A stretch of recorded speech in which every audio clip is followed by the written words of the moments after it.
Am I the a-hole for calling off my wedding because my fiancé wants to invite guys she had a bang with?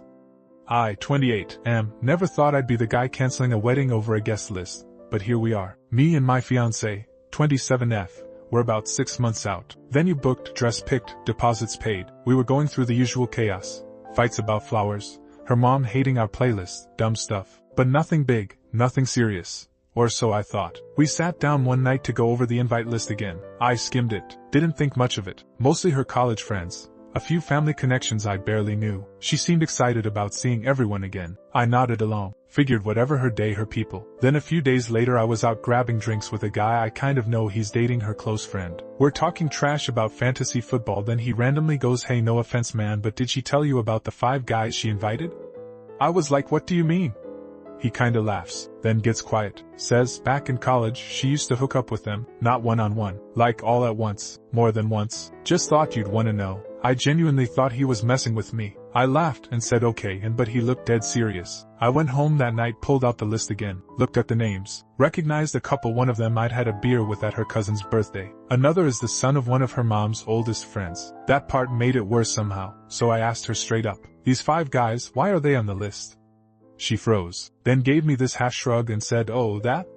Yeah, it was just a college thing, doesn't mean anything now, like it was a dorm party or something." She tried to play it off, said she wasn't ashamed of her past, and didn't think it was a big deal, claimed it didn't define her. I told her I don't care about what she did back then, but why the hell would you invite those guys to our wedding? She said I was overreacting. I didn't answer, I just sat there thinking, why am I the last to know? After that conversation, I couldn't sleep, not from jealousy, not even anger, just a weird pit in my stomach. You know when something feels off, but you can't put your finger on why it hits so hard. That was me. It wasn't even the fact that she'd had group sex in college. I'm not some purity-obsessed guy. We're adults. We've both had lives before this. Hell, she told me about a few of her exes early on. I never once threw it in her face. But this felt different because this wasn't just her past. This was her actively choosing to bring these people into our future, and not just bring them in to seat them at the damn wedding, toasting, dancing, watching us say vows, and I didn't even know they existed. So I tried again. I sat her down the next morning and asked, "Why didn't you tell me?" "Not even once," she said, "because I knew you'd make it a thing." Make it a thing? So why are they even on the guest list?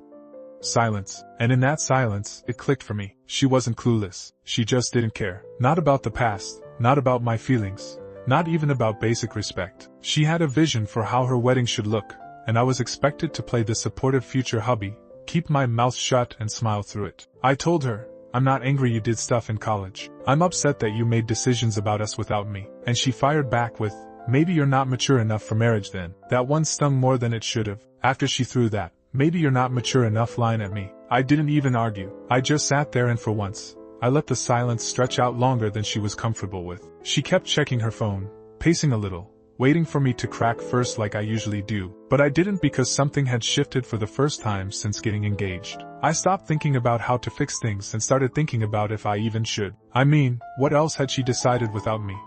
The wedding planning stuff suddenly made sense. Every time I voiced a concern, it got brushed off. Every time I pushed back on something, it became my problem. She made the wedding feel more like hers and less like ours. And I was just along for the ride, expected to nod and swipe my card. And then there were the little things I hadn't questioned before, like why her college stories always seemed filtered, why she acted weird anytime someone from her past popped up on social media. None of this would have mattered if she'd just been honest. If she said, "Hey, this might be uncomfortable, but here's something you should know before I invite these guys." That kind of honesty, I could have respected it. But instead, I got secrets, deflection, and a side of gaslighting. So I packed a bag, told her I needed space. No yelling, no guilt tripping. I just said, "I don't know if I want this anymore." She was shocked, started crying, said she didn't think it was that deep. That's when I knew it was deeper than she could ever admit. Because if you can't respect your partner's boundaries or even ask what they are, you shouldn't be marrying them. Update. It's been a few weeks now. I never moved back in. She texted a few times, asked if we could talk like adults.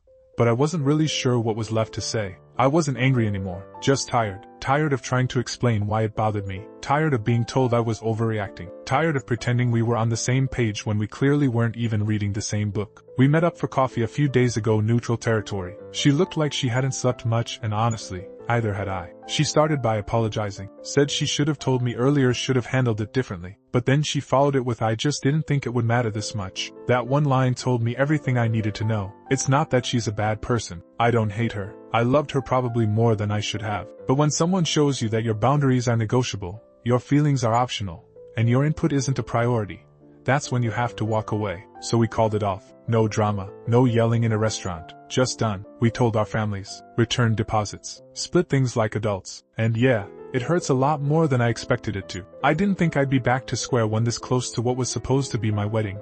But I'd rather feel this hurt now than walk into a marriage built on eggshells and silence. And for anyone reading this thinking I ended it because of her past, I didn't. I ended it because she didn't think I deserved to know the full truth when it mattered. That's not love, that's just convenience.